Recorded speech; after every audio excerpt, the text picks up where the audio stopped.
Hello दोस्तों। चलिए आज फिर से हम लोग 5 सब्जेक्ट की एक साथ प्रैक्टिस करते हैं। जिन्होंने पढ़ लिया होगा उनका तो ज़बरदस्त रिवाइज भी हो रहा होगा, है ना। और जिन्होंने नहीं पढ़ा होगा उनको बहुत अच्छी अच्छी नई नई, है ना, बहुत अच्छी अच्छी नई नई बातें जानने को मिल रही होंगी। ठीक है दोस्तों, और इन्हीं, है ना, आशाओं के साथ आज फिर से प्रैक्टिस सेट हम लोग शुरू करते हैं। बहुत अच्छे अच्छे प्रश्न आने वाले हैं दोस्तों प्रैक्टिस सेट में, बस आप लोग लगातार चलते रहिए। और ऐसे ही प्रश्न आते हैं, है ना, कोई हट के प्रश्न नहीं आते। ये सब प्रश्न आए हुए प्रश्न हैं, बहुत बार आए हुए हैं और ऐसे ही प्रश्न आते हैं। और कहाँ से प्रश्न उठा लेगा, है ना। अगर हम लोग अच्छे से पढ़े रहेंगे तो निश्चित तौर पर क्या है, बाहर से प्रश्न नहीं आ सकता। कुछ प्रश्न ऐसे हो जाते हैं कि बिल्कुल नए प्रश्न आते हैं, तो 4 प्रश्न, है ना, तो उनको छोड़ना ही रहता है, सभी छोड़ते हैं, है ना। और जो उनके पीछे परेशान होते हैं ना, बाकी प्रश्न नहीं बना पाते हैं, तो उनके पीछे बिल्कुल परेशान नहीं होना है।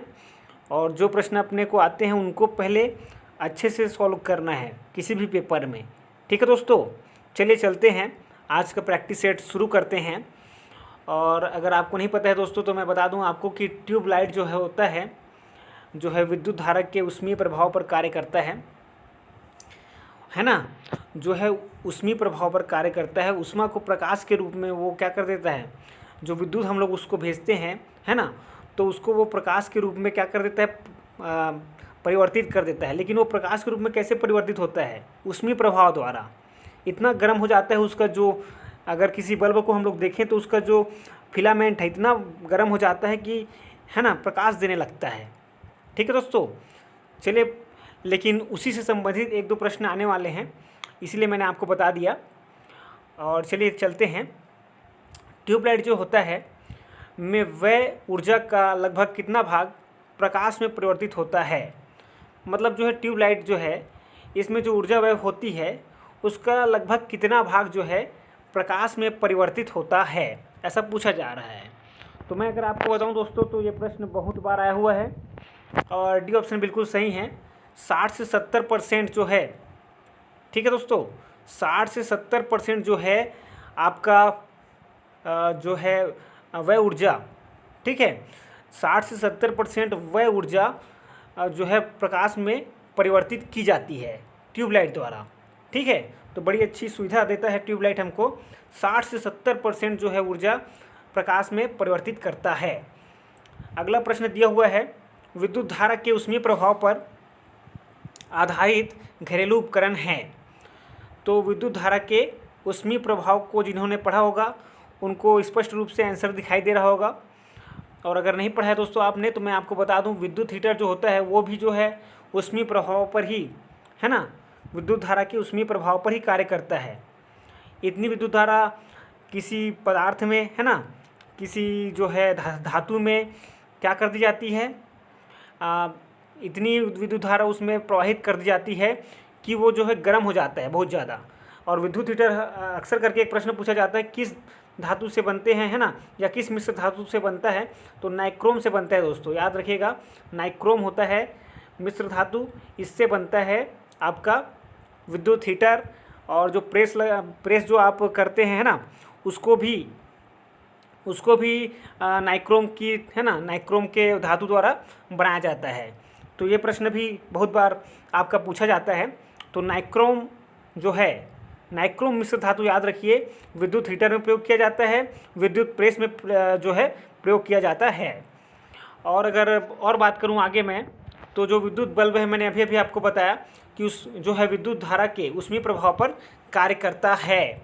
ठीक है, तो ये भी हो गया, ट्यूबलाइट भी हो गया, विद्युत हीटर भी हो गया। इस प्रकार से आपका डी ऑप्शन बिल्कुल सही है, उपर्युक्त सभी। ठीक है, तो 56 का आपका हो गया डी। अगला जो प्रश्न है दोस्तों, ये जो है आपका न्यूमेरिकल आ गया। 2-3 न्यूमेरिकल कराने वाला हूँ मैं इस प्रकार का, जो ज़बरदस्त आपका पेपर में आता ही आता है, ख़तरनाक क्वेश्चन है ना। तो बिल्कुल इसको लपेट कर रखिएगा। और जो है रेलवे में वो बहुत पूछा गया था इस प्रश्न को। जो रेलवे के प्रश्न, अगर आप देखे होंगे रेलवे के प्रश्न, तो ये ऐसे प्रश्न, बहुत प्रश्न पूछे गए थे और बहुत सारे विद्यार्थियों ने सॉल्व भी किया। और जिनको नहीं आता है दोस्तों सॉल्व करना, वो चलिए मेरे साथ प्रैक्टिस करिए, आ जाएगा। अच्छा, मैं इसको आपको पहले पढ़ पढ़ लेता हूँ, है ना। उसके बाद जो है एक अलग पेज मैंने रखा हुआ है, खाली पेज, है ना, उसमें बताऊँगा। एक दो बच्चे ने मुझको बोला था कि सर उसको खाली पेज में बताया करें न्यूमेरिकल को, है ना, इसमें थोड़ा सा कचरा सा हो जाता है, तो खाली पेज में बताऊंगा मैं। पहले प्रश्न हम लोग पढ़ लेते हैं, ठीक है। 57वां प्रश्न पढ़ते हैं, और इसमें दिया हुआ है कि दोस्तों चलिए पढ़ते हैं। 100 वाट वाले एक विद्युत लैंप का एक दिन में 10 घंटे प्रयोग होता है। 100 वाट वाले एक विद्युत लैंप का एक दिन में 10 घंटे प्रयोग होता है, और एक दिन में लैंप द्वारा कितनी यूनिट ऊर्जा उपयुक्त होती है या प्रयुक्त होती है। तो एक दिन में बोल रहा है ना, एक दिन में लैंप द्वारा कितनी यूनिट ऊर्जा उपयुक्त होती है, तो कितनी यूनिट ऊर्जा प्रयुक्त करता है या उपयुक्त करता है, इसको हम लोग अभी निकालेंगे। और एक दिन में बोल रहा है ना, और एक दिन में कितने घंटे चलता है, कितने घंटे चलता है या कितने घंटे प्रयोग में आता है, 10 घंटे। तो अच्छे से आपने पढ़ लिया क्वेश्चन को। अब देखिए क्वेश्चन को हम लोग सॉल्व करते हैं। दोस्तों 1 किलोवाट घंटा बराबर क्या होता है, मतलब जो है 1 किलोवाट घंटा बराबर ही 1 यूनिट होता है, ठीक है। इस बात को याद रखिएगा, मैं लिख देता हूँ। एक जो है यूनिट बराबर, यूनिट चलिए बड़ा बड़ा लिखता हूँ आपके लिए, बराबर होता है 1 किलोवाट घंटा, ठीक है। 1 किलोवाट घंटा।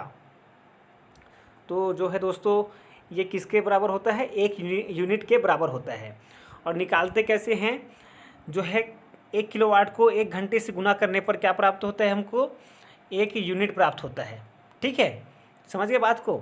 चलिए फिर से लिख रहा हूँ आपके लिए ताकि आप लोग समझ जाएं। 1 किलोवाट को, है ना, 1 क्या घंटे से गुना करते हैं तब क्या प्राप्त होता है, 1 किलोवाट घंटा, ठीक है। तो कहने का मतलब ये क्या होगा, किलोवाट होगा, और ये क्या होगा आपका, ये आपका घंटा होगा, ठीक है।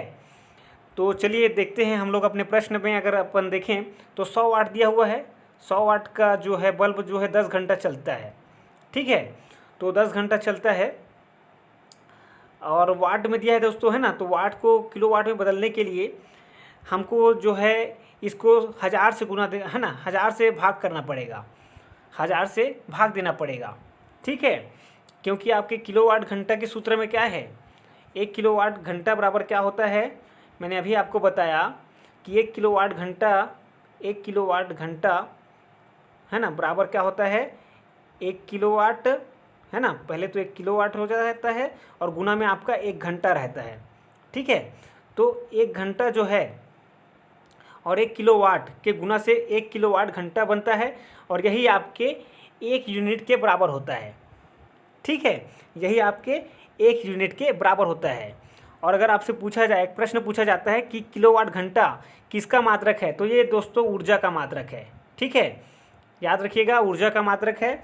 और आपसे पूछा जाता है कि किसका मात्रक है, तो याद रखिएगा ऊर्जा का मात्रक है। तो मैंने बताया कि दोस्तों हमको 100 वाट दिया हुआ है, और 100 वाट में क्या होता है, अगर हम इसको किलोवाट में बदलना चाहें तो है ना, तो 1000 से भाग देना पड़ेगा, क्योंकि 1000 में जो है 1 किलोवाट में कितना होता है, 1000 वाट होता है। तो 1000 से भाग देने पर ये जो वाट है किलोवाट में बदल जाएगा, है ना। तो 1/10 किलोवाट आ जाएगा, ठीक है। किलोवाट में बदल रहे हैं हम लोग, क्योंकि सूत्र में क्या है हमारे पास, किलोवाट है। तो हमारे पास 1/10 किलोवाट है ना। एक दिन में कितना किलोवाट है, 1/10 किलोवाट, है ना, क्योंकि 100 वाट दिया हुआ है, ठीक है। और एक दिन का ही पूछा है यूनिट, तो एक दिन में कितना चलता है, एक तो आपका किलोवाट हमने निकाल लिया है, ठीक है। एक दिन में हमने किलोवाट तो निकाल ही लिया है 1/10, ठीक है। और अगर हम देखें तो 10 घंटे चलता है, ठीक है। तो दोनों के गुना से हम लोग अब एक ही, है ना, दोनों के गुना से अपन जो है वैल्यू निकाल लेंगे, ठीक है। अब गुना कर दिया हमने, और 10, है ना, इधर भी नीचे भी 10 है, इधर भी 10 है ना, कट गया। तो कितना बाकी रहेगा, है ना, एक एक बाकी है अब दोनों तरफ गुना में, और 1 गुना 1 करेंगे तो 1 ही आएगा। तो 1 किलोवाट घंटा आ रहा है। और दोस्तों 1 किलोवाट घंटा जो है यही किसके बराबर होता है, 1 यूनिट के बराबर होता है। ठीक है, मतलब जो है एक दिन में कितना खर्चा होगा, कितना प्रयोग करेगा, है ना, चाहे खर्चा बोले चाहे प्रयोग करे, है ना, कितना खर्चा होगा पूछता, चाहे कितना प्रयोग होगा पूछता, तो 1 यूनिट ही प्रयोग होगा। ठीक है, कैसे निकालते हैं मैंने आपको बता दिया। तो 1 यूनिट जो ऑप्शन है वो सही है। देखते हैं इसमें दिया है कि नहीं। और बिल्कुल 57 प्रश्न आप लोग देख रहे होंगे, बिल्कुल दिया है, ए ऑप्शन बिल्कुल सही है। तो कैसे निकालते हैं आप समझ गए दोस्तों। अगर नहीं समझें तो अगले प्रश्न में समझ जाएंगे। ठीक है, देखिए अगला प्रश्न भी इसी प्रकार का है। एक 100 वाट का बिजली का बल्ब 10 घंटे जलता है। ठीक है, बिजली का जो बल्ब है 10 घंटे जलता है, तो 5 रुपये प्रति यूनिट की दर से विद्युत खर्च होगा। अब देखिए एक 100 वाट का जो बिजली का बल्ब है 10 घंटे जला है, ठीक है, और 5 रुपये प्रति यूनिट की दर से हमको विद्युत खर्च निकालना है।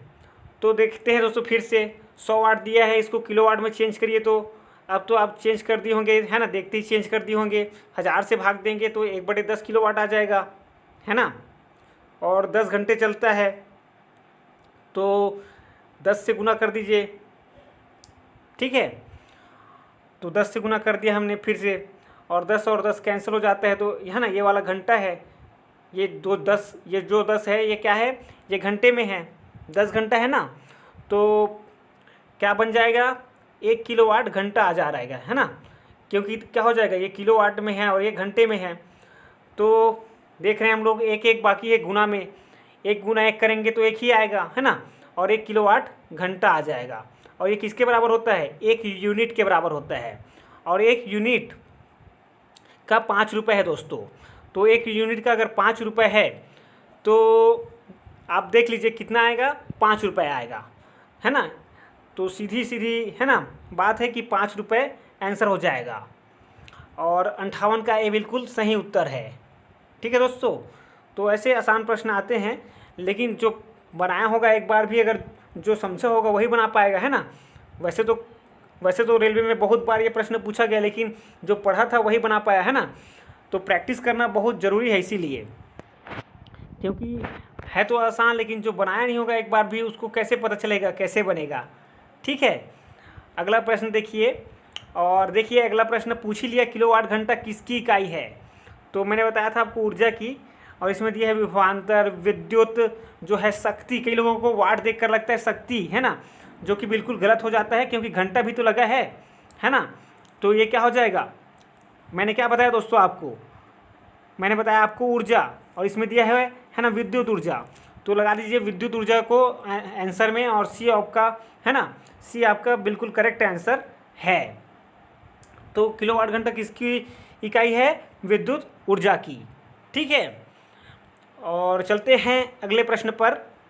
और बिजली के खपत का बिल किसके मापन पर आधारित होता है। तो दोस्तों अगर हम लोग देखें तो वाट ही तो निकालता है ना, वाटेज ही तो निकालता है। यहाँ से क्या निकालता है, वाट निकालता है।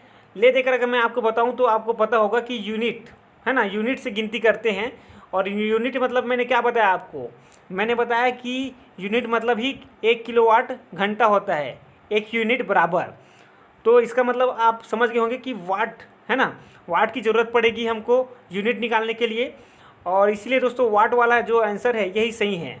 लेकिन देखिए घुमाने के लिए कैसे दिया हुआ है, कई लोगों को लगेगा कि भाई वाटेज और वोल्टेज दोनों को नापता होगा, कई लोगों को क्या लगे, है ना, कई लोगों को लगेगा एम्पियर को नापता होगा, एम्पियर और वाटेज दोनों को नापता होगा। कई लोगों को तो ऐसा लगेगा कि वोल्टेज और एम्पियर को मापता होगा, है ना, ऐसे टाइप का कई लोग भ्रमित हो जाएंगे। इसीलिए ऑप्शन देखिए आपके नीचे कितने ज़बरदस्त 4 ऑप्शन दिए हुए हैं, है ना, जबकि सिर्फ एक की आवश्यकता होती है। वाटेज हम लोग देख लेते हैं, और फिर उसके बाद क्या हो जाता है, बिजली का खपत हम लोग, है ना, मतलब जो बिजली का जो खपत पता करने वाले लोग हैं वो निकाल लेते हैं, उसका जो है खपत करने वाला जो है जो बिल निकालता है जो दोस्तों, है ना, वो उसका बिल निकाल लेता है। ठीक है, वाटेज के सहायता से। तो बिजली के खपत का बिल किसके मापन पर आधारित होता है, वाटेज के मापन पर। तो 60 का ए ऑप्शन बिल्कुल सही है दोस्तों। ठीक है, समझाने में भी थोड़ा समय जरूर लग रहा है, लेकिन आपका जब पेपर में आएगा, है ना, तो सब कुछ दोस्तों छूट जाएगा, है ना। थोड़ा सा समय लगता है किसी भी बात को समझाने में, बाकी अगर आपको पता है तो आप तुरंत सॉल्व करके आगे बढ़ सकते हैं। ठीक है दोस्तों, देखिए अगला प्रश्न भी उसी प्रकार का है। 100 वाट का बिजली का बल्ब यदि 10 घंटे जले तो बिजली का खर्च होगा, है ना। इसी प्रश्न को बार बार है ना, अनेक प्रश्न जो प्रश्न पेपर होते हैं, है ना, अलग अलग राज्य में रेलवे के पेपर्स में कई बार रिपीट हुए हैं ये प्रश्न, है ना। और आप लोग देख ही रहे हैं कि इस प्रैक्टिस सेट में भी अलग अलग पेपर में आए हुए प्रश्न हम लोग उठा रहे हैं, और बार बार ये प्रश्न उसी तरीके का, है ना, वही प्रश्न बस थोड़ा सा चेंज कर दे रहा है भाषा को, और उसी प्रश्न को बार बार देता है ना। और अगर दोस्तों अगर आपका वो चेंज भी कर दे, अगर वह आपका अंकों को चेंज भी कर दे, तो अब तो आपको विधि पता चल ही गई है, तो कैसे भी प्रश्न आप लोग बना लेंगे। तो 61 का तो आपको पता चल ही गया होगा कि बिजली का खर्च कितना होगा, 1 इकाई, है ना। इकाई मतलब ही क्या होता है, यूनिट, है ना। इकाई मतलब क्या होता है, यूनिट। तो शब्दों का आपको ज्ञान होना जरूरी है, इकाई देखकर घबराइएगा नहीं, इसका मतलब ही होता है यूनिट, है ना। यूनिट का ही मतलब क्या होता है, यूनिट का ही मतलब होता है इकाई। चलिए आगे चलते हैं, सब लगभग सभी को पता रहा होगा। चलते हैं आगे, चलते हैं। 62वां जो प्रश्न है ये बहुत इंपॉर्टेंट प्रश्न है दोस्तों, ये बार बार आता है, आपके रेलवे में भी आता है आपके, है ना, बार बार इसको रिपीट किया जाता है। तो देखिएगा, ध्यान से देखिएगा। त्वरित जो चालक है का आविष्कारक, है ना, त्वरित चालक का आविष्कारक बोले चाहे शब्द को, है ना, भाषा को थोड़ा सा चेंज करके पूछा है कि त्वरित चालक का आविष्कार किसने किया। तो दोस्तों अगर मैं आपसे बात करूं तो बेंजामिन फ्रैंकलिन का नाम आपने सुना होगा, और यही है दोस्तों आपके, है ना, आविष्कारक। तो सी ऑप्शन बिल्कुल सही है। और त्वरित चालक बनाए जाते हैं तो बहुत सारे बच्चों को पता होगा कि तांबे से बनाए जाते हैं, तांबे के बनाए जाते हैं, इसलिए सी ऑप्शन बिल्कुल सही है। और चलते हैं अगले प्रश्न पर। 64वां जो प्रश्न है, देखिए ऐसा प्रश्न जो है थोड़ा सा हाई लेवल के जो पेपर्स होते हैं उनमें दिए जाते हैं, थोड़ा सा भ्रमित करने के लिए। बाकी अगर जिनको नॉलेज है उनके लिए, है ना, प्रश्न में कोई दम नहीं है। चलिए मैं समझाता हूँ आपको। नीचे कथन ए तथा कारण आर दिए गए हैं, अध्ययन करके सही उत्तर नीचे दिए कूटों से चुनिए। तो त्वरित चालक इमारतों को नष्ट होने से बचाते हैं, बिल्कुल सही बात है। अगर आपको पता होगा तो आप जानते होंगे कि ये जो है त्वरित चालक जो होता है इमारतों को नष्ट होने से बचाते हैं, तो ये तो बिल्कुल सही बात है ना, ये सही है, कथन सही है। कारण देखते हैं, ये क्या करते हैं, ये आवेश को पृथ्वी तक भेज देते हैं गजब बात बोल दी है ना, और बिल्कुल सही है ना दोस्तों। आवेश जो होता है ऊपर से जो बिजली गिरती है ना, उसको क्या करता है, पृथ्वी तक भेज देता है, जिससे क्या है, जिससे इमारत बच जाते हैं। तो कारण भी बिल्कुल सही है। इस प्रकार से हम लोग देखते हैं, नीचे कूट को देखते हैं, और ए तथा आर दोनों सही हैं, हाँ सही बात है। और आर जो है ए का सही कारण है, तो बिल्कुल सही कारण है दोस्तों, है ना, इसीलिए ए ऑप्शन बिल्कुल सही है आपका, ए ऑप्शन सही है। तो 64 का ए ऑप्शन बिल्कुल सही है। और हमने दोस्तों भौतिकी के 10 प्रश्न से ज़्यादा प्रश्न कवर किए, है ना, 11 प्रश्न है शायद। और देखते हैं आगे के प्रश्नों को, देखते हैं आप। भौतिकी का प्रश्न आपको समझ में आया होगा, इसी प्रकार के इम्पोर्टेंट प्रश्न पूछे जाते हैं दोस्तों, है ना। और नए नए टेस्ट को मैं थोड़ा सा चेंज करते जा रहा हूँ ताकि आपको मज़ा आए प्रैक्टिस सेट में, है ना, अलग अलग ला रहा हूँ, ठीक है। क्या है, एक ही प्रकार के अगर हम लोग सॉल्व करते रहें तो थोड़ा सा बोरियत भी आ सकती है ना, इसीलिए थोड़ा सा अलग अलग लेता जा रहा हूँ मैं प्रैक्टिस सेट में। हर सब्जेक्ट के प्रैक्टिस सेट में मैं थोड़ा सा अलग अलग करते जा रहा हूँ, तो बने रहिएगा। बहुत सारी नॉलेज जो है हम लोग लेते रहेंगे, और आपने पढ़ लिया है तो आपकी प्रैक्टिस अच्छी हो रही होगी, सॉल्व करने में मज़ा आ रहा होगा, तो बिल्कुल बने रहिएगा। चलिए अगले प्रश्न पर चलते हैं दोस्तों, चलते हैं। और अपना जो है दूसरा जो सब्जेक्ट है आज का, हमारा दूसरा सब्जेक्ट है संविधान, है ना, या बोले तो राज्य व्यवस्था, है ना, राज्य व्यवस्था, है ना। तो राज्य व्यवस्था आप लोगों ने बहुत अच्छे से पढ़ा होगा, और पढ़ा है तो दोस्तों चलिए सॉल्व करते हैं। और नहीं पढ़ा है तो नई नॉलेज आपको मिलती रहेगी, कोई दिक्कत वाली बात नहीं है। भारतीय संसद के अपर हाउस को किस नाम से जाना जाता है? तो अपर हाउस बोले, चाहे आपको बोले कि उच्च सदन बोले, है ना, हिंदी में क्या बोलते हैं, उच्च सदन बोले, चाहे स्थायी सदन बोले दोस्तों, स्थायी सदन तो भी अपना राज्यसभा ही होता है। ठीक है, कि कितने वर्ष का कार्यकाल होता है? 6 वर्ष का कार्यकाल होता है राज्यसभा का, है ना, तो ये भी आप लोग याद रखिएगा। और प्रत्येक 2 वर्ष में 1/3, है ना, प्रत्येक 2 वर्ष में 1/3 जो सदस्य होते हैं क्या होते हैं? रिटायर होते हैं, या बोले तो परिवर्तित होते हैं, है ना, ये भी याद रखिएगा। चलिए आगे चलते हैं। राज्यसभा को स्थायी सदन कहते हैं, कहते तो हैं, लेकिन क्यों, ये आपको पूछ लिया है ना, इस प्रश्न में। और अचानक पूछ लेता है दोस्तों ऐसे प्रश्नों को, बहुत आसान होते हैं वैसे तो, अगर आपने पढ़ा हुआ है तो, और नहीं पढ़ा है तब थोड़ा सा कठिन लग सकता है। चलिए चलते हैं।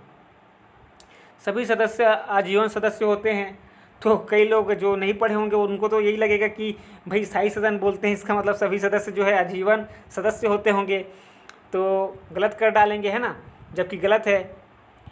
इसका जो सही कारण है वो दूसरे वाले ऑप्शन में दिया है दोस्तों, इसे जो है विघटित नहीं किया जा सकता। ठीक है, विघटित नहीं किया जा सकता है, यही आपका बिल्कुल सही ऑप्शन है, बी बिल्कुल सही ऑप्शन है। चलिए तीसरे प्रश्न को देखते हैं। राज्यसभा में सीटों की अधिकतम संख्या कितनी हो सकती है? तो अभी अगर हम लोग वर्तमान में बात करें तो दोस्तों 250 हो सकती है, अधिकतम जो संख्या है 250 हो सकती है। और अगला प्रश्न अगर देखें तो वर्तमान समय में राज्यसभा में सदस्यों की प्रभावी संख्या कितनी है, मतलब वर्तमान में कितने सदस्य हैं ये पूछ रहा है ना। तो 245 सदस्य हैं दोस्तों वर्तमान में, अधिकतम कितने हो सकते हैं? 250 हो सकते हैं। तो चलिए अगला प्रश्न आपको दिया हुआ है, राज्यसभा के लिए राष्ट्रपति द्वारा कितने सदस्य नामित किए जाते हैं, मतलब मनोनीत किए जाते हैं? तो आप सभी को पता होगा 12 सदस्य, तो लगा दीजिए बी ऑप्शन। चलिए आगे चलते हैं और चलते जाते हैं दोस्तों, छठवां प्रश्न देख लेते हैं। राज्यसभा में प्रतिनिधित्व होता है, किनका होता है दोस्तों? राज्यों का भी होता है और है ना, और संघ शासित क्षेत्रों का भी होता है ना, बिल्कुल आपको पता होगा दोनों का होता है। तो उपर्युक्त दोनों का लगा देते हैं, है ना, सी बिल्कुल सही है। नहीं दोस्तों ऐसा मत सोचिएगा, ये जो है सिर्फ राज्यों का होता है। ठीक है, मैं तो कंफ्यूज करने के लिए आपको बोल रहा था, राज्यसभा में जो प्रतिनिधित्व होता है वो सिर्फ राज्यों का होता है, तो ये ऑप्शन बिल्कुल सही है। बहुत सारे जो बच्चे जो डीपली नहीं पढ़े होते हैं वो यहीं पर फेल हो जाते हैं, इसीलिए प्रैक्टिस करना बहुत ज़रूरी है ना। प्रैक्टिस में आप अगर प्रश्न देखे रहेंगे तो कभी धोखा नहीं खाएंगे। ठीक है दोस्तों, सिर्फ राज्यों का प्रतिनिधित्व करता है, और इस बात को आप लोग याद रखिएगा, संघ शासित क्षेत्रों का देकर आपको कंफ्यूज करेगा। ठीक है, और देखिए नीचे में एक ऑप्शन भी ज़बरदस्त दिया हुआ है, उपर्युक्त दोनों का, तो अधिकतर बच्चों को यही लगता है कि उपर्युक्त दोनों का, जो कि गलत हो जाता है। तो अब से गलत नहीं होगा। चलिए अगले प्रश्न पर चलते हैं। और जिन संघ शासित क्षेत्रों में विधानसभाएं नहीं होती हैं उनके प्रतिनिधि किस प्रकार चुने जाते हैं? तो ऑप्शन दिया है दोस्तों, विशेष निर्वाचक मंडल द्वारा,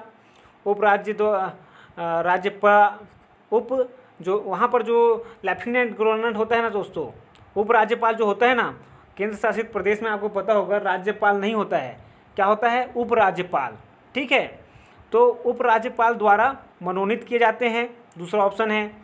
तीसरा ऑप्शन है वहाँ की जनता द्वारा प्रत्यक्ष रूप से, और डी ऑप्शन है उपर्युक्त में से कोई नहीं। तो बड़े ही अच्छे ऑप्शन हैं, जो नहीं पढ़ा होगा मैं बिल्कुल बता सकता हूँ कि नहीं बना पाएगा। ठीक है, और जो पढ़ा होगा वो तुरंत बना चुका होगा कि 7 का ये बिल्कुल सही है। विशेष निर्वाचक मंडल द्वारा जो है संघ शासित क्षेत्रों में विधानसभाएं, है ना, क्या है सभी संघ शासित क्षेत्रों में विधानसभाएं नहीं हैं, तो वहाँ पर प्रतिनिधि कैसे चुने जाएंगे? तो वहाँ के लिए क्या होता है, एक विशेष निर्वाचक मंडल बनाया जाता है और उसके द्वारा, है ना, और उसके द्वारा जो है प्रतिनिधि चुने जाते हैं। ठीक है दोस्तों, चलिए अगले प्रश्न पर चलते हैं। बहुत बढ़िया प्रश्न था, है ना, और ऐसा प्रश्न जब भी आएगा तो जो प्रैक्टिस किया होगा वही बना पाएगा। चलते हैं अगले प्रश्न पर। 8वां जो प्रश्न है, राज्यसभा में सदस्यों का निर्वाचन होता है। तो राज्यसभा में दोस्तों संचयी मत पद्धति द्वारा, सापेक्ष मत पद्धति द्वारा, सूची पद्धति द्वारा कि अनुपातिक प्रतिनिधित्व के अनुसार, एकल समक्रमणीय मत पद्धति द्वारा। तो डी जो है बिल्कुल सही है दोस्तों, है ना, याद रखिएगा, अनुपातिक जो प्रतिनिधित्व के अनुसार एकल संक्रमणीय मत पद्धति द्वारा। यह लाइन बहुत महत्वपूर्ण है, जिन्होंने पढ़ा होगा वो जानते होंगे, है ना, तो इसको याद करिएगा। और वैसे तो अब आपने एक बार प्रैक्टिस में देख लिया है तो भूलेंगे नहीं, है ना, बिल्कुल सही टिक कर पाएंगे पेपर में। चलते हैं अगले प्रश्न पर, और आपका 9वां जो प्रश्न दिया हुआ है, थोड़ा सा आगे बढ़ा लेता हूँ ताकि अच्छे से दिखाई दे। और राज्यसभा के लिए प्रत्येक राज्य के प्रतिनिधियों का निर्वाचन कौन करता है? फिर से वही बात फिर से पूछा हुआ है ना। अब लेकिन इसमें देखिए बहुत ज़बरदस्त चीज़ दे रखी है ना, विधानसभा के निर्वाचित सदस्य द्वारा, विधानसभा के सभी सदस्य द्वारा। तो और देखिए विधानमंडल दिया हुआ है, तो विधानमंडल के सभी सदस्य द्वारा, विधानसभा के अच्छा दोस्तों, ऊपर वाला जो प्रश्न था वो केंद्र शासित प्रदेश वाला था, है ना। यहाँ पर तो जो है राज्य के लिए पूछा हुआ है, ठीक है। इसमें क्या पूछा है, राज्यसभा के लिए प्रत्येक राज्य के प्रतिनिधियों का निर्वाचन कौन करता है? तो प्रत्येक राज्य के प्रतिनिधियों का निर्वाचन कौन करता है? और 4 ऑप्शन आपके सामने हैं। लास्ट वाला जो ऑप्शन मैंने नहीं पढ़ा था वो पढ़ देता हूँ, विधानमंडल के निर्वाचित सदस्य द्वारा। तो विधानमंडल मतलब आप लोग समझ नहीं पा रहे होंगे, तो मैं बता दूं कि विधानसभा और विधान परिषद दोनों होते हैं कई राज्यों में, और दोनों को मिलाकर विधान मंडल बोला जाता है। लेकिन मैं अगर आपको बताऊं दोस्तों, तो सिर्फ इसमें कौन भाग लेता है, विधानसभा के निर्वाचित सदस्य। तो 9 का ये ऑप्शन बिल्कुल सही है।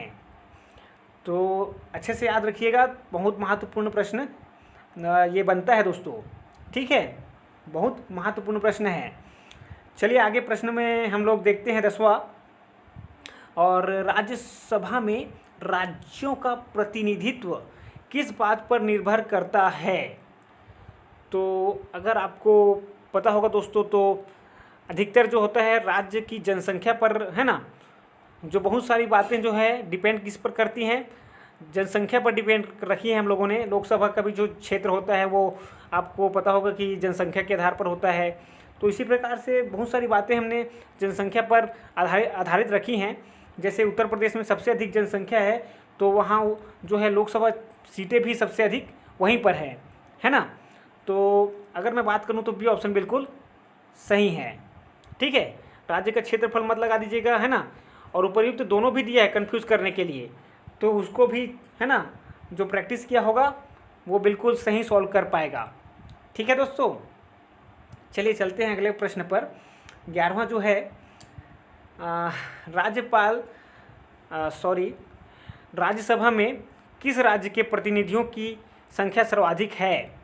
तो राज्यसभा में पूछ रहा है दोस्तों, हमारे जो देश की राज्यसभा है उसमें पूछा जा रहा है। तो राज्यसभा में किस राज्य के प्रतिनिधियों की संख्या सर्वाधिक है? तो कहाँ पर जनसंख्या ज़्यादा है? आपको पता होगा दोस्तों कि उत्तर प्रदेश की जो जनसंख्या है ना, उत्तर प्रदेश की जो जनसंख्या है सबसे अधिक है। तो लगा दीजिए डी ऑप्शन बिल्कुल सही है। यहीं पर जो है राज्य के प्रतिनिधियों की संख्या सर्वाधिक है। और आज के संविधान के भी प्रश्न हम लोगों ने सॉल्व कर लिए हैं। चलिए अगले प्रकार के जो है सब्जेक्ट पर चलते हैं। और अगला जो सब्जेक्ट हमारा है वो है बायोलॉजी। बायोलॉजी से भी बहुत अच्छे अच्छे प्रश्न मैंने आज लिए हैं, साथ में बने रहिएगा। 10 से, है ना, थोड़े से ज़्यादा प्रश्न होंगे लेकिन अच्छे प्रश्न होंगे, है ना। और अच्छा, ये खाली स्थान मैंने छोड़ा था, खाली पेज प्रश्न को बनाने के लिए। उसके बाद हम लोग देखेंगे पर्वतों से संबंधित दर्रे वाला जो पढ़ रहे थे हम लोग, है ना। पिछले प्रैक्टिस सेट में बहुत सारी बातें मैंने बताई थी। इस बार दर्रा वाला जो होता है, जो पर्वतीय दर्रे होते हैं, है ना, उनके बारे में आज हम लोग सारी बातें कंप्लीट कर लेंगे। ठीक है दोस्तों, तो अच्छा लग रहा होगा दोस्तों, तो ज़रूर लाइक कीजिएगा और आगे देखते रहिएगा। चले तो चलते हैं दोस्तों आगे। और 74वां जो प्रश्न है, बड़ा ही प्यारा प्रश्न है। इसकी मौजूदगी के कारण शरीर के भीतर रक्त जमता नहीं है। बहुत बार पूछा गया प्रश्न है और इसी प्रकार के प्रश्न पूछे जाते हैं। बिल्कुल याद रखिएगा, डी जो है बिल्कुल सही ऑप्शन है। जो हिपैरिन नाम का प्रोटीन होता है दोस्तों, आप लोग याद रखिएगा, हिपैरिन जो होता है ये क्या है, प्रोटीन है जो रक्त में उपस्थित होता है। और शरीर के भीतर जो है रक्त इसी के कारण नहीं जमता है, हेपैरिन के कारण। तो डी ऑप्शन बिल्कुल सही है। 74वां का डी बिल्कुल सही है। तो चलते हैं अगले प्रश्न पर। 75वां जो प्रश्न है, मानव शरीर का रक्त बैंक मतलब ब्लड बैंक खाली स्थान कहलाता है, पील्हा कहलाता है दोस्तों। ये बिल्कुल सही ऑप्शन है। और आगे अगर हम लोग बात करें तो रुधिर के प्लाज्मा में निम्नलिखित में से किसके द्वारा एंटीबॉडी निर्मित होती है। तो रुधिर के प्लाज्मा में होती है। और बड़ी अच्छी बात पूछ ली है कि एंटीबॉडी जो है किसके द्वारा निर्मित होती है। मोनोसाइट दिया हुआ है, न्यूट्रोफिल दिया हुआ है, लिम्फोसाइट दिया हुआ है और इओसिनोफिल दिया हुआ है। ये सभी दोस्तों आपको अगर पता होगा तो बताइएगा किसका प्रकार है। मैं ही बता देता हूँ दोस्तों, ये सभी जो है श्वेत रक्त कणिकाओं के प्रकार हैं।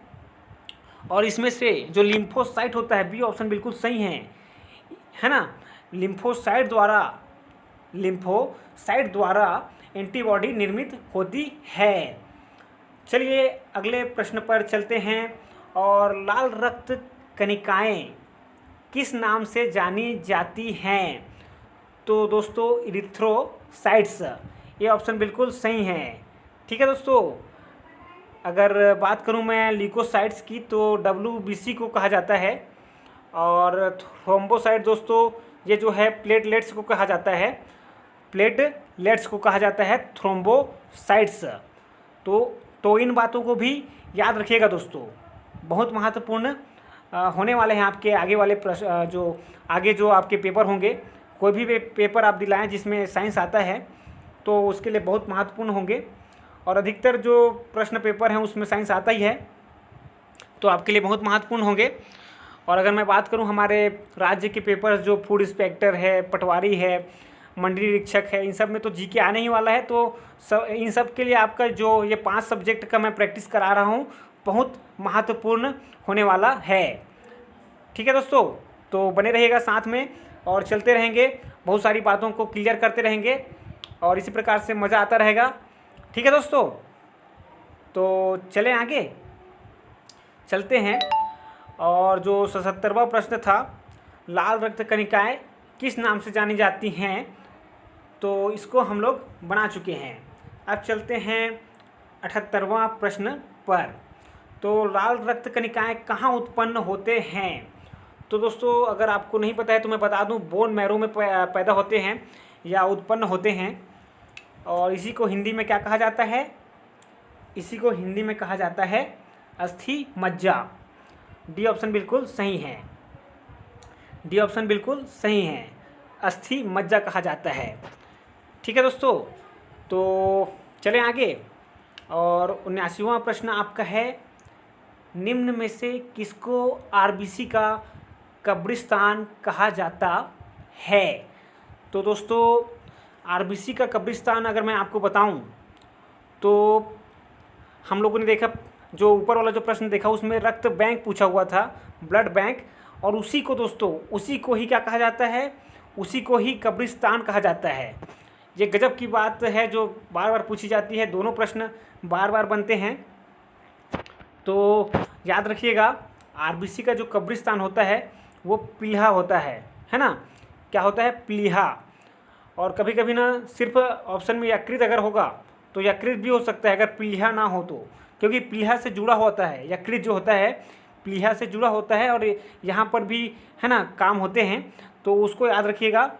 जो अगर यकृत बस ऑप्शन में हो, है ना, सिर्फ लीवर ऑप्शन में हो, तो इसकी भक्षी कोशिकाएं आरबीसी को क्या करती हैं, आरबीसी को नष्ट करती हैं। तो बिल्कुल आपका लीवर भी आंसर लिया जा सकता है अगर प्लीहा जो है ऑप्शन में ना हो। ठीक है, चलते हैं आगे।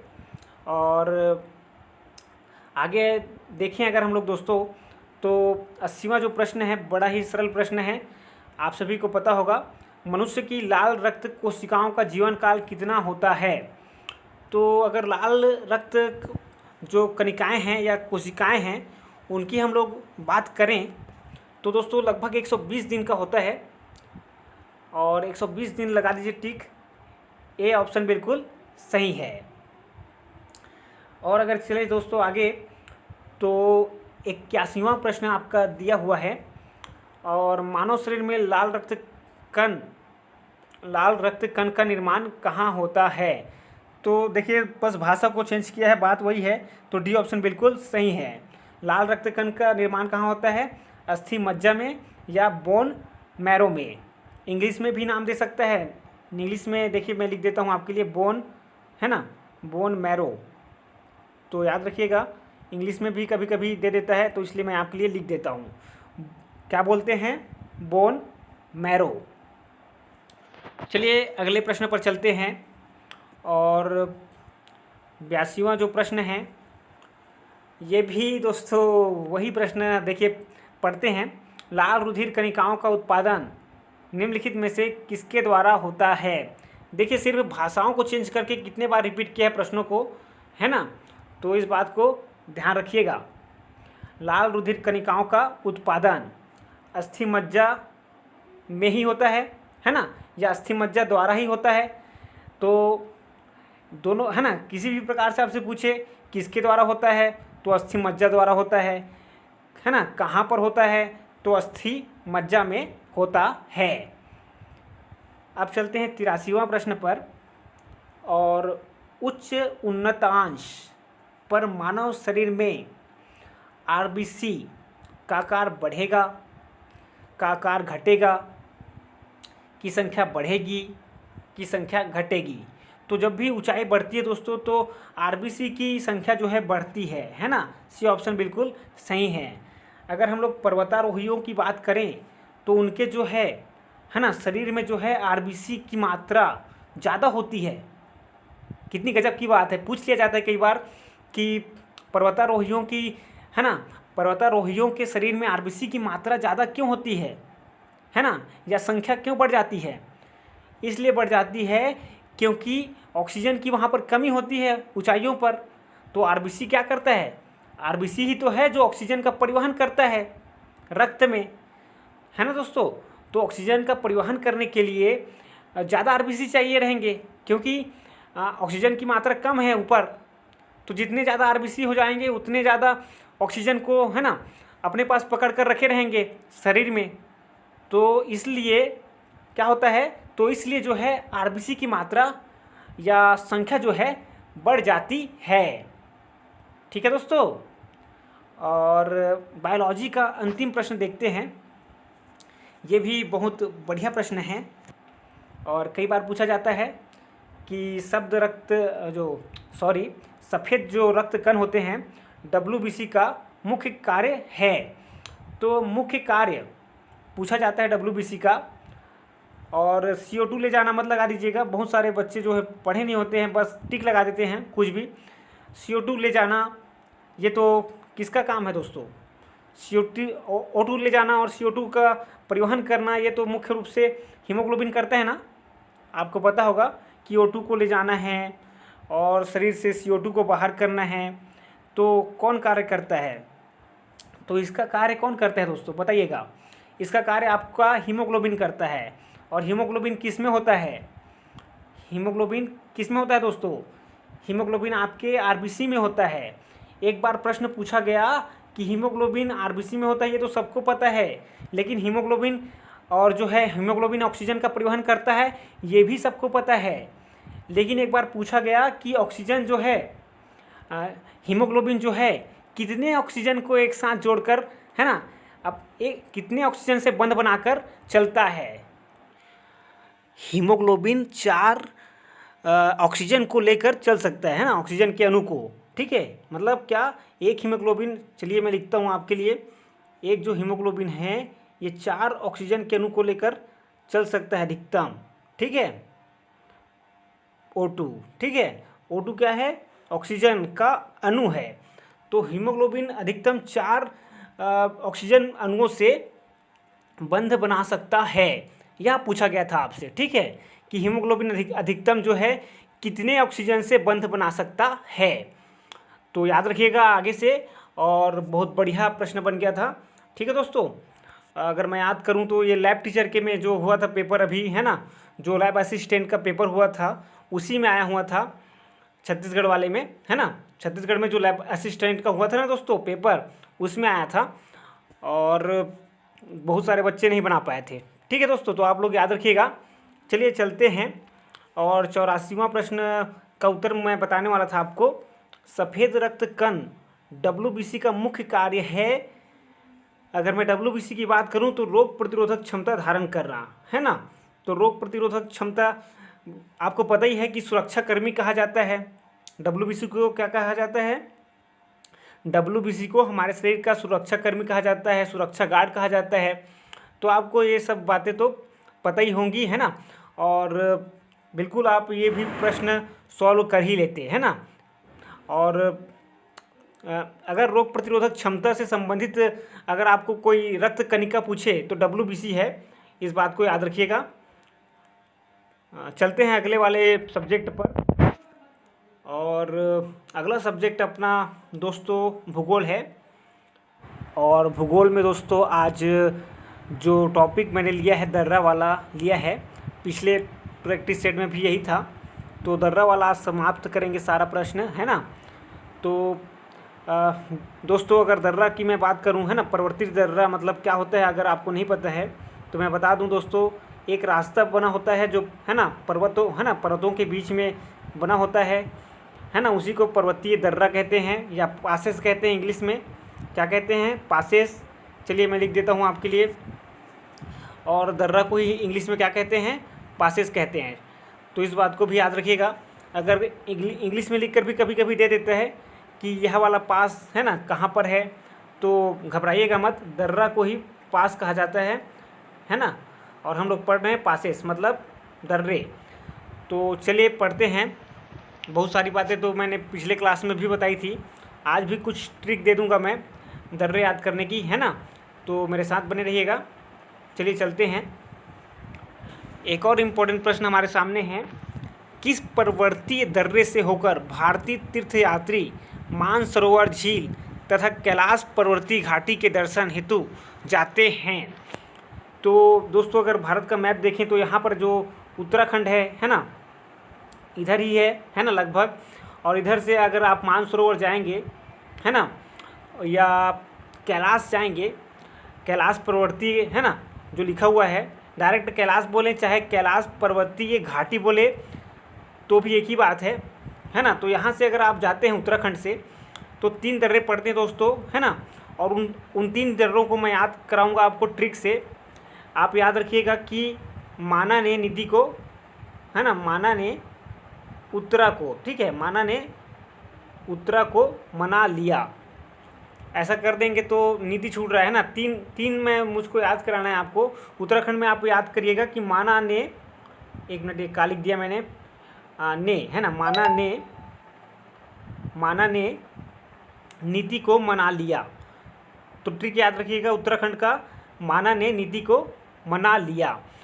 तो माना से हो गया दोस्तों माना दर्रा, और नीति दर्रा, और मना लिया, है ना।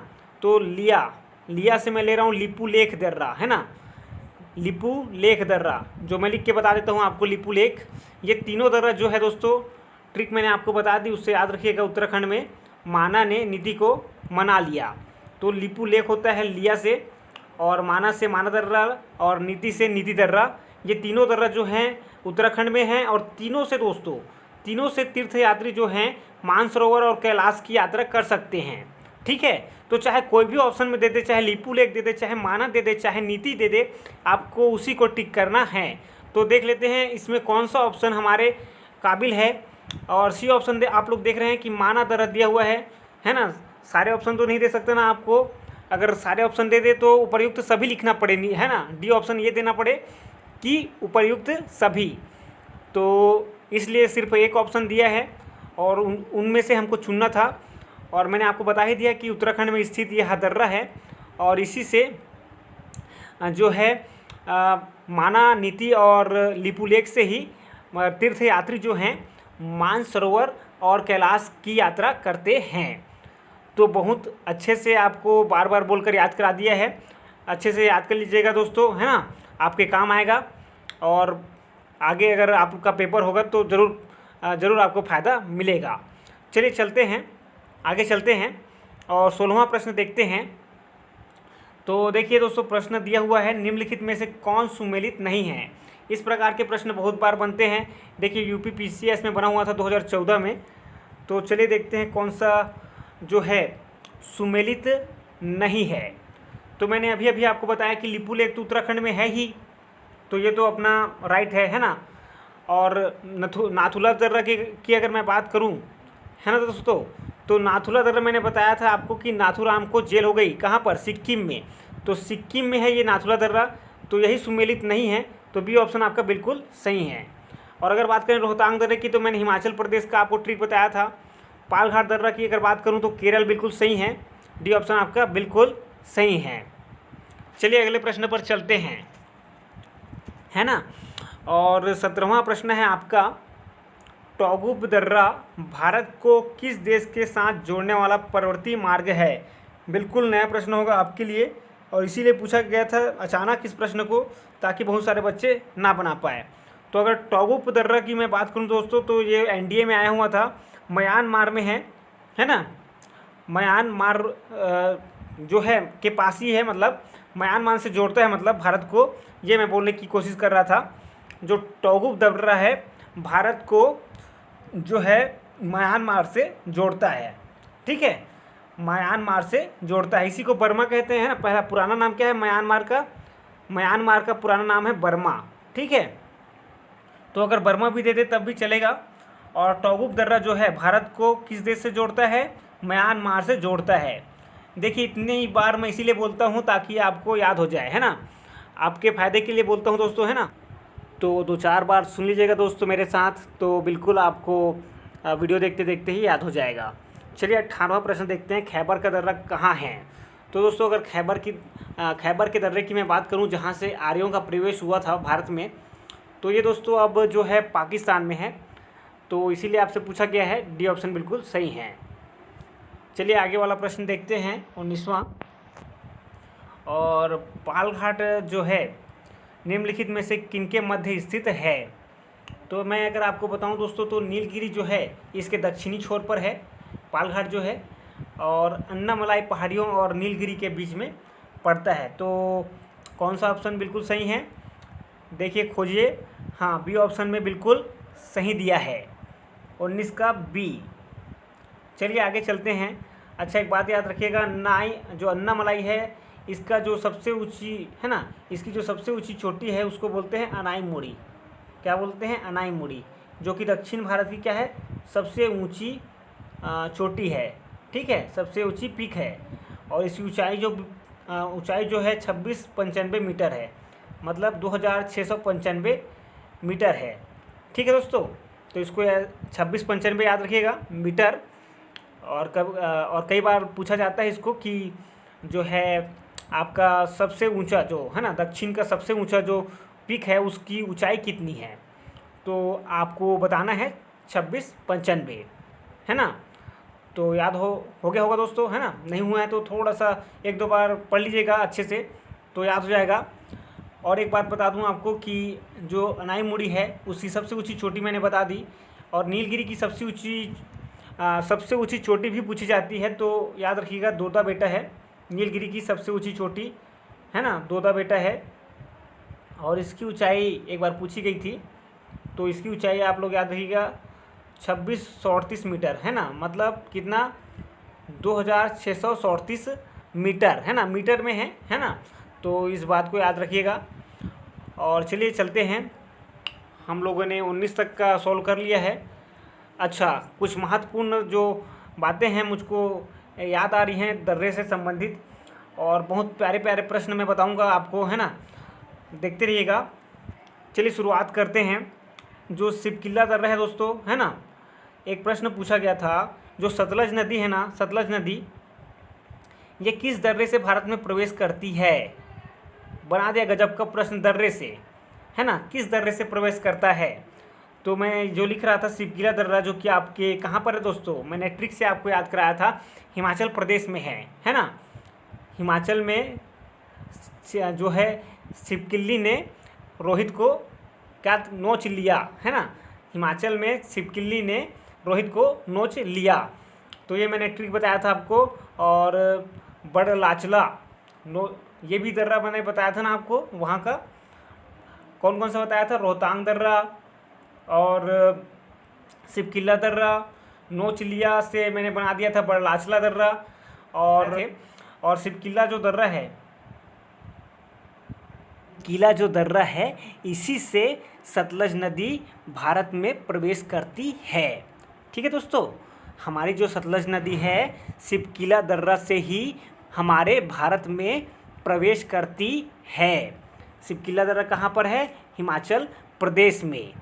चलिए आगे चलते हैं, और 2-3 प्रश्न मैं बताऊंगा इसी प्रकार के, रेलवे में भी पूछा गया इन प्रश्नों को। तो जो सिंधु नदी है दोस्तों, ये सिंधु नदी किस दर्रे से भारत में प्रवेश करती है, अगर आपसे पूछा जाए, बहुत महत्वपूर्ण प्रश्न है, बहुत खतरनाक प्रश्न है, याद रखिएगा। अगर आपसे पूछा जाए सिंधु नदी, है ना, किस दर्रे से भारत में प्रवेश करती है, तो मैं बता दूं दोस्तों आपको, रोहतांग दर्रे से, है ना। और रोहतांग दर्रा भी आपके हिमाचल प्रदेश में है। क्या ट्रिक बताया था मैंने, हिमाचल में रोहित, है ना, रोहित को सिपकिली ने नोच लिया, है ना। तो नोच लिया से हमने बना दिया था बड़लाचला दर्रा। हालांकि थोड़ा सा ऐसा बना लीजिएगा, बाल को नोच लिया, है ना, सिपकिली ने रोहित के बाल को नोच लिया, है ना। लिख देता हूँ आपके लिए ट्रिक, ताकि आप इस बार भी नोट कर लें, है ना, और नोट ना करें तो भी याद हो जाए, है ना। सिपकिली ने सिपकली बोलो या सिपकिली बोलो, है ना, ने रोहित के बाल को नोच लिया। रोहित तो सिपकिली से आपका क्या बन गया, सिपकिला दर्रा, है ना, और रोहित से बन गया रोहतांग दर्रा। तो सिपकिली ने रोहित के बाल को नोच लिया, तो बाल को नोच, है ना, इससे बना लीजिए आप लोग बड़लाचला दर्रा। ये सब कहाँ पर है, हिमाचल प्रदेश में, है ना। तो मैं बोला भी था पहले ट्रिक में कि हिमाचल में, है ना। तो हिमाचल में सिपकिली ने रोहित के बाल को नोच लिया।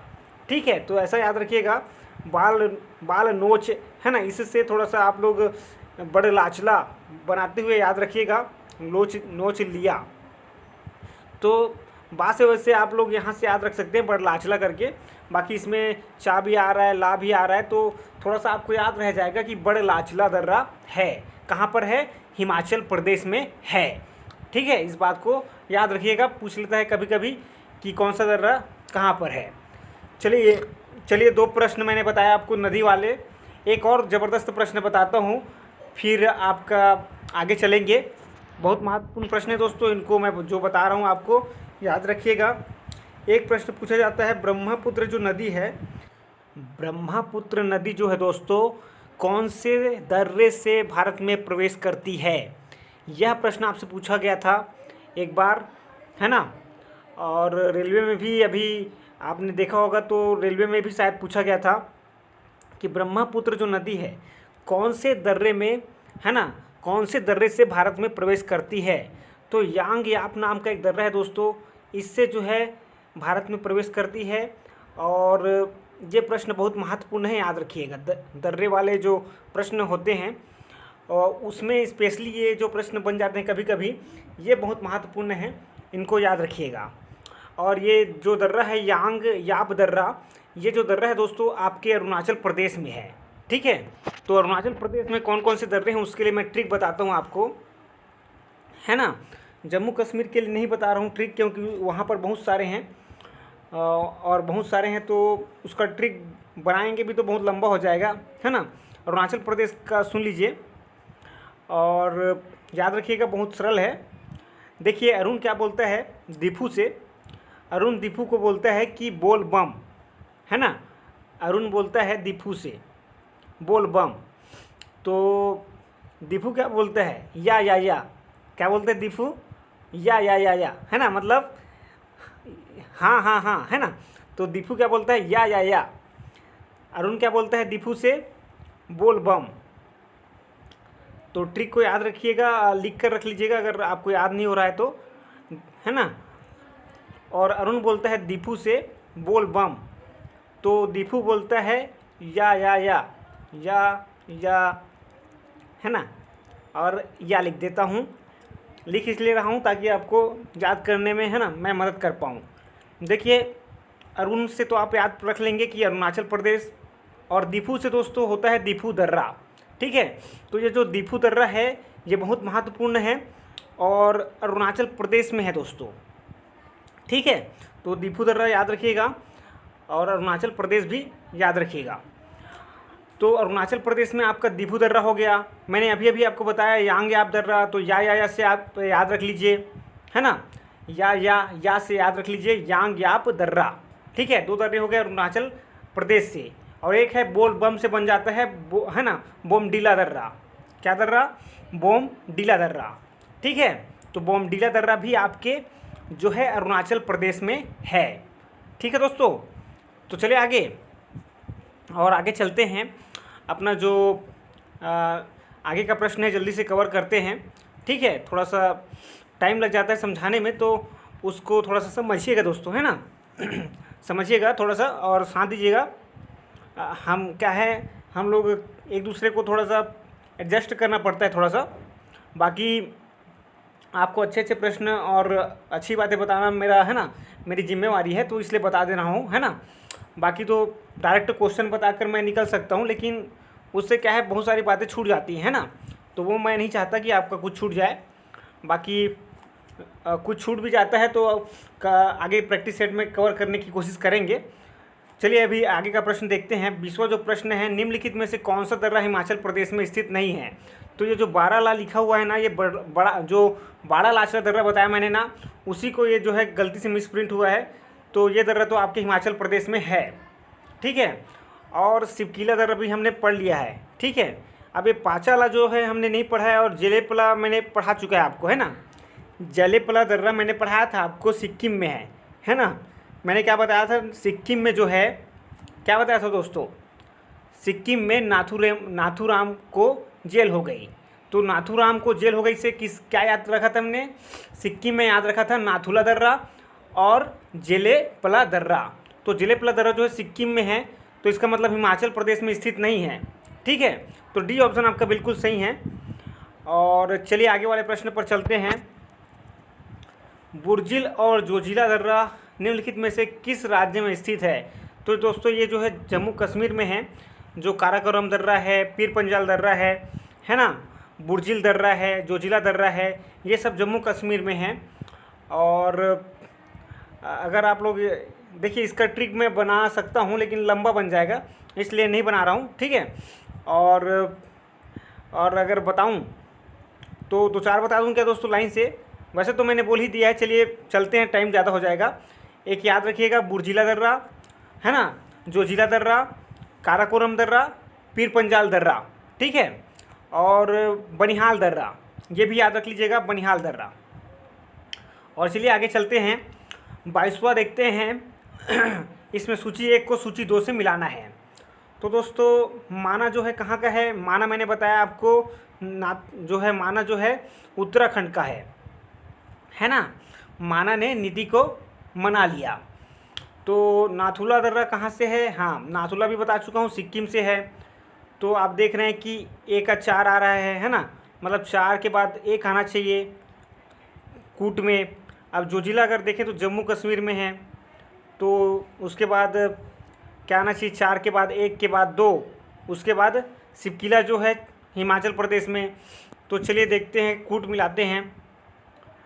4 के बाद क्या आना चाहिए? 4 के बाद आपका एक आना चाहिए, तो है ना। 4 के बाद माना देखिए उत्तराखंड में है चौथा नंबर पर, है ना। तो ए के सामने 4 देखिए, और नाथुला देखिए, नाथुला क्या है? सिक्किम में है। तो बी के सामने आप देखिए, बी के सामने क्या देखेंगे दोस्तों? एक देखेंगे। तो आखिरी के 2 ऑप्शन हैं जिनमें ऐसा पाया जा रहा है ना।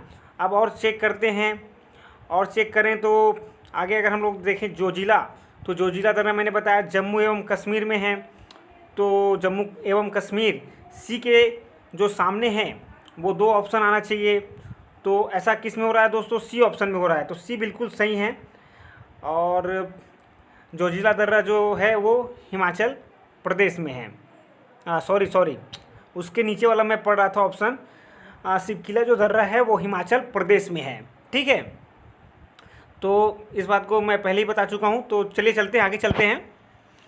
निम्नलिखित दर्रों में से किससे होकर लेह जाने का रास्ता है? तो दोस्तों लेह जाने का रास्ता पूछा जा रहा है आपसे। निम्नलिखित दर्रों में से किससे होकर लेह जाने का रास्ता है? तो मैं अगर आपको बताऊं तो वो जो है दोस्तों आपका जोजिला दर्रा है, ठीक है। मेरे हिसाब से जोजिला दर्रा है। अगर आपको गलत लगता है या कुछ भी त्रुटि है दोस्तों इस प्रश्न में तो मुझको कमेंट कीजिएगा। और आगे चलते हैं, और हमारा जो है आज का इतिहास वाला टॉपिक लास्ट है। इस सब्जेक्ट को जल्दी से कंप्लीट करने की कोशिश करता हूँ। किस ब्रिटिश वायसराय ने 1880 के दशक के प्रारंभ में विदेशी शासन के विरुद्ध भारतीय असंतोष को बढ़ाने में महत्वपूर्ण भूमिका निभाई थी? तो 1880 के दशक के प्रारंभ में आपको पता ही है लिटन बड़े ख़राब आदमी थे, है ना, बड़े ख़राब वायसराय थे। और यही जो थे इन्होंने ही भारतीय असंतोष को बढ़ाने में महत्वपूर्ण भूमिका निभाई। और आगे का प्रश्न देखें अगर, तो लिटन द्वारा प्रस्तावित वैधानिक जनपद सेवा जिसके तहत, है ना, जो सिविल सर्विसेज थी उसके, है ना, उसकी उम्र को घटा दिया था दोस्तों, है ना, 21 वर्ष से घटाकर 19 वर्ष कर दी गई थी। लेकिन ये जो घटना हुई थी कब हुई थी यह पूछा जा रहा है, ठीक है। यह जो घटना हुई थी कब हुई थी? तो अगर मैं बताऊं आपको तो 1878 में हुई थी, ठीक है, 1878 में हुई थी। तो बी ऑप्शन बिल्कुल सही है। आपके लिए मैं टिक लगा देता हूं, और बी ऑप्शन बिल्कुल सही है। तो 19 का जो है बी दोस्तों बिल्कुल सही है। देखिए बहुत सारे बच्चों को पता होगा कि 21 वर्ष से घटाकर लिटन ने, है ना, बड़ा ख़राब काम किया था, 19 वर्ष कर दिया था ताकि भारतीय इसमें भाग ना ले सके। लेकिन यह प्रश्न ना पूछ कर क्या पूछा जा रहा है? पूछा यह जा रहा है कि किस वर्ष लागू किया गया था, है ना। तो इस बात को याद रखिएगा कि 1878 ईस्वी, है ना, 1878 ईस्वी में 21 वर्ष से घटाकर 19 वर्ष कर दिया गया था। ये क्या है, बिल्कुल भारतीयों के विरोधी थे लिटन जो थे, है ना। जितना बुरा बोलना है इन्हीं को बोलिए, है ना। वायसराय अगर बुरे से बुरा वायसराय खोजने जाएंगे तो लिटन, है ना, उनमें से एक होगा, ठीक है दोस्तों। तो इस बात को याद रखिएगा। और अच्छे से अच्छा अगर खोजने जाएंगे तो रिपन जो वायसराय थे बढ़िया वायसराय थे, थोड़ा उदारवादी थे, है ना। तो अगला प्रश्न उन्हीं से है। इल्बर्ट बिल विवाद किस वायसराय के कार्यकाल में उभरा था? तो रिपन थे, और रिपन के समय पर इल्बर्ट बिल आया, और रिपन ने बोला कि जो जज बनेगा, अगर भारतीय जज बनता है और अंग्रेज़ों को भी सज़ा सुना सकता है ना, भारतीय जज अंग्रेज़ों को भी सज़ा सुना सकता है। तो जो अंग्रेज़ थे, है ना, तो अंग्रेज़ लोग ने अंग्रेज़ों के विरुद्ध, देखिए ये जो